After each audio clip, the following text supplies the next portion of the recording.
ಸಮಸ್ತ ವೀಕ್ಷಕರಿಗೂ ಮಾರ್ಚ್ ತಿಂಗಳ ಕಟಕ ರಾಶಿಯ ಮಾಸ ಭವಿಷ್ಯದ ಕಾರ್ಯಕ್ರಮಕ್ಕೆ ಸುಸ್ವಾಗತ.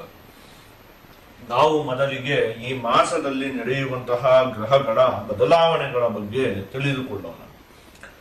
ಈ ತಿಂಗಳ 14ನೇ ತಾರೀಕಿನಂದು ರವಿಗ್ರಹ, 29ನೇ ತಾರೀಕಿನಂದು ಶನಿ ಗ್ರಹ ಮೀನ ರಾಶಿಗೆ ಪ್ರವೇಶವನ್ನು ಮಾಡ್ತಾ ಇರುವಂತದ್ದು. ಇದಿಷ್ಟು ಕೂಡ ಈ ಮಾಸದಲ್ಲಿ ನಡೆಯುವಂತಹ ಪ್ರಮುಖವಾದ ಗ್ರಹಗಳ ಬದಲಾವಣೆ.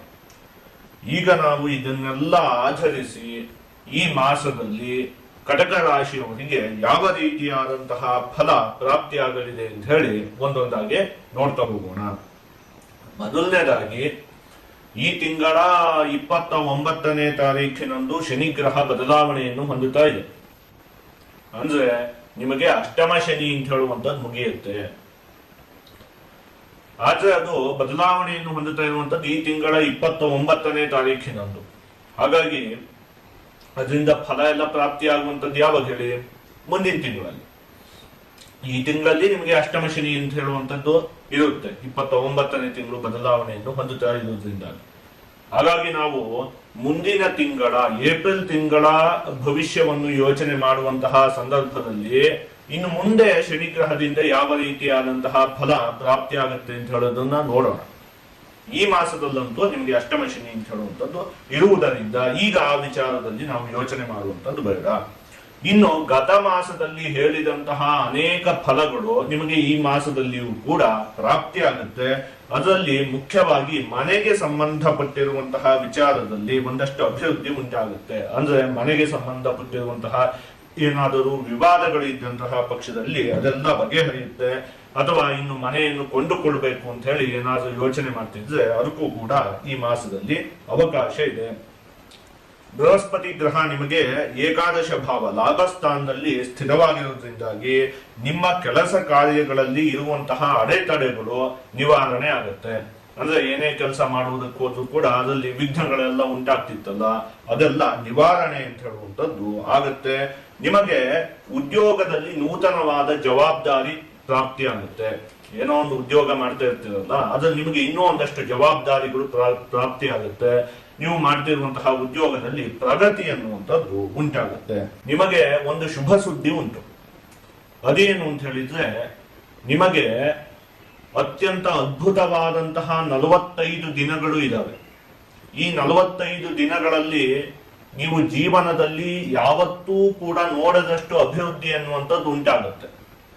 ಯಾವಾಗಿಂದ ಅಂತ ಹೇಳಿದ್ರೆ, ಈ ಮಾರ್ಚ್ 29ನೇ ತಾರೀಖಿನಿಂದ ಹಿಡಿದು ಒಂದು ಮೇ ತಿಂಗಳ ಅರ್ಧದವರೆಗೂ ಕೂಡ ನಿಮಗೆ ಸಿಕ್ಕಾಪಟ್ಟೆ ಅಭಿವೃದ್ಧಿ ಉಂಟಾಗುವುದಕ್ಕೆ ಅವಕಾಶ ಇದೆ.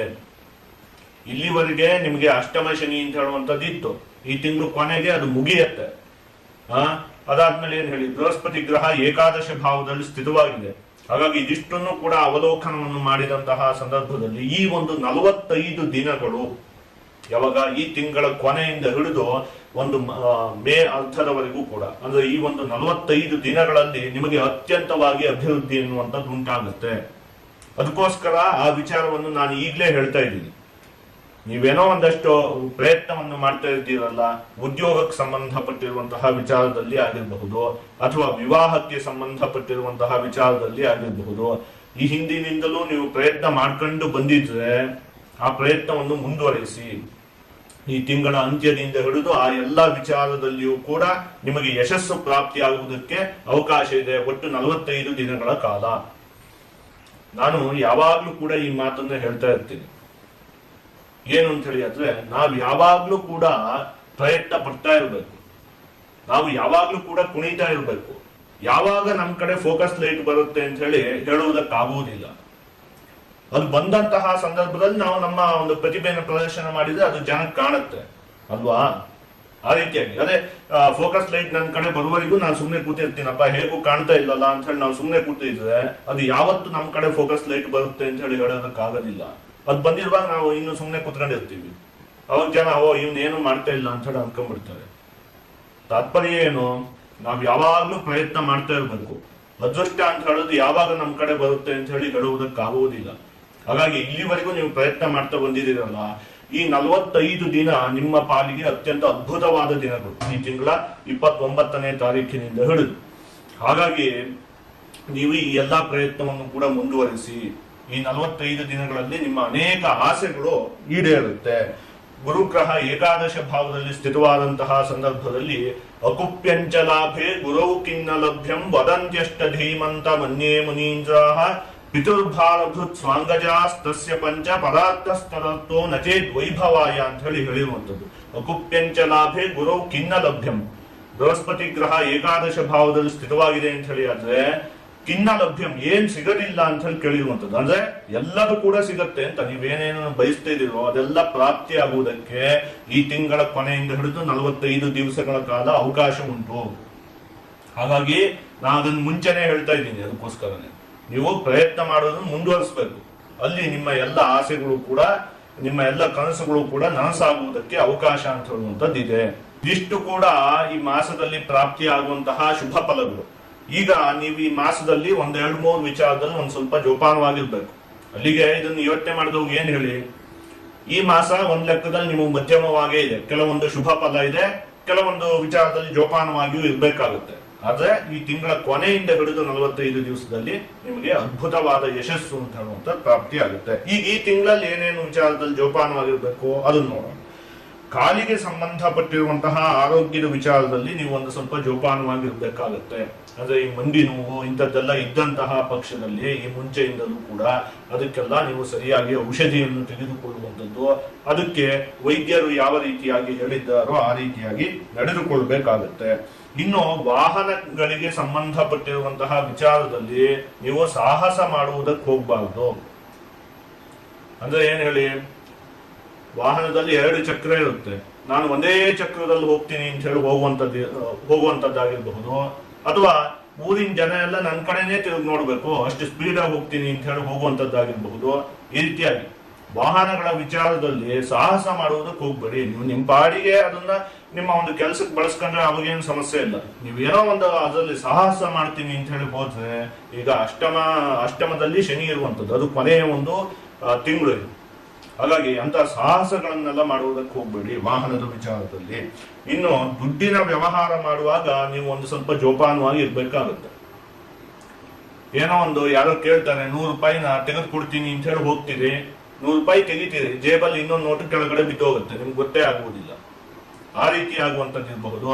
ಅಥವಾ ಯಾರಿಗೋ 100 ರೂಪಾಯಿ ಕೊಡ್ಬೇಕಾಗಿರುತ್ತೆ, ತೆಗೆದು ಕೊಡ್ತೀರಿ, ಅದು 200 ರೂಪಾಯಿ ನೋಟ್ ಆಗಿರುತ್ತೆ, ನಿಮ್ಗೆ ಅವಾಗ ಗೊತ್ತೇ ಆಗೋದಿಲ್ಲ 100 ರೂಪಾಯಿ ನೋಟು ಅಂತ ಹೇಳಿ ತೆಗೆದುಕೊಡ್ತೀರಿ. ಒಟ್ಟಲ್ಲಿ ಈ ತರ ಹಣಕಾಸಿನ ವ್ಯವಹಾರ ಮಾಡುವಾಗ ದುಡ್ಡು 4 ಸಲ ಎಣಿಸ್ಕೊಂಡು ವ್ಯವಹಾರ ಮಾಡಿ. ಇವೊಂದ್ 2-3 ವಿಚಾರದಲ್ಲಿ ನೀವು ಜೋಪಾನವಾಗಿದ್ದಂತಹ ಪಕ್ಷದಲ್ಲಿ, ಮತ್ತೆ ಈ ತಿಂಗಳು ಕೂಡ ಮಧ್ಯಮವಾಗಿದೆ, ಯಾವುದೇ ದೊಡ್ಡ ಮಟ್ಟಿನ ಸಮಸ್ಯೆ ಇಲ್ಲ.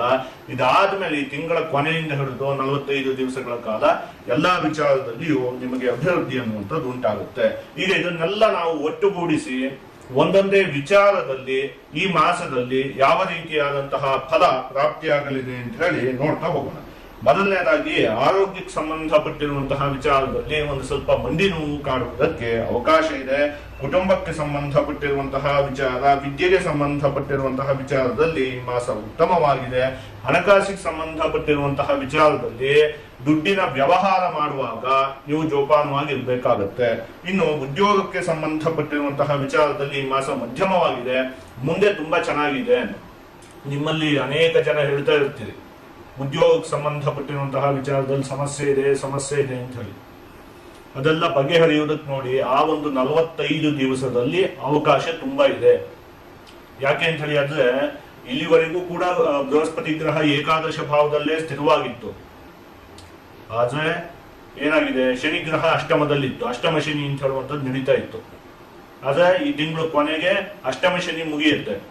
ಬೃಹಸ್ಪತಿ ಗ್ರಹ ಮೇವರೆಗೂ ಕೂಡ, ಮೇ ಅರ್ಧದವರೆಗೂ ಕೂಡ ಏಕಾದಶ ಭಾವದಲ್ಲೇ ಸ್ಥಿತವಾಗಿರುತ್ತೆ. ಹಾಗಾಗಿ ಆ ಮಧ್ಯದ ಒಂದು 45 ದಿವಸ ಇದೆಯಲ್ಲ, ಅದರಲ್ಲಿ ಗುರುಗ್ರಹ ಅತ್ಯಂತ ಉತ್ತಮವಾಗಿದೆ.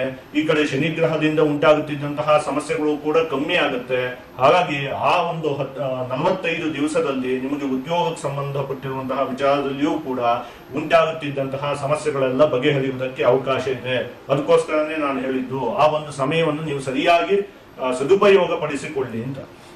ಇದಿಷ್ಟು ಕೂಡ ನಿಮಗೆ ಈ ಮಾಸದಲ್ಲಿ ಪ್ರಾಪ್ತಿಯಾಗುವಂತಹ ಫಲಗಳು. ಈಗ ಆದಷ್ಟು ನೀವು ಈ ಮಾಸದಲ್ಲಿ ಆಂಜನೇಯ ಸ್ವಾಮಿಯ ಆರಾಧನೆಯನ್ನು ಮಾಡಬೇಕು. ಹೀಗೆ ಮಾಡುವುದರಿಂದ ನಿಮಗೆ ಯಾವುದೇ ಅಶುಭ ಫಲ ಅಂತ ಹೇಳುವಂಥದ್ದು ಪ್ರಾಪ್ತಿಯಾಗುವುದಿಲ್ಲ. ಎಲ್ಲಾ ಶುಭ ಫಲಗಳು ಕೂಡ ಸಂಪೂರ್ಣವಾಗಿ ಪ್ರಾಪ್ತಿಯಾಗುತ್ತೆ.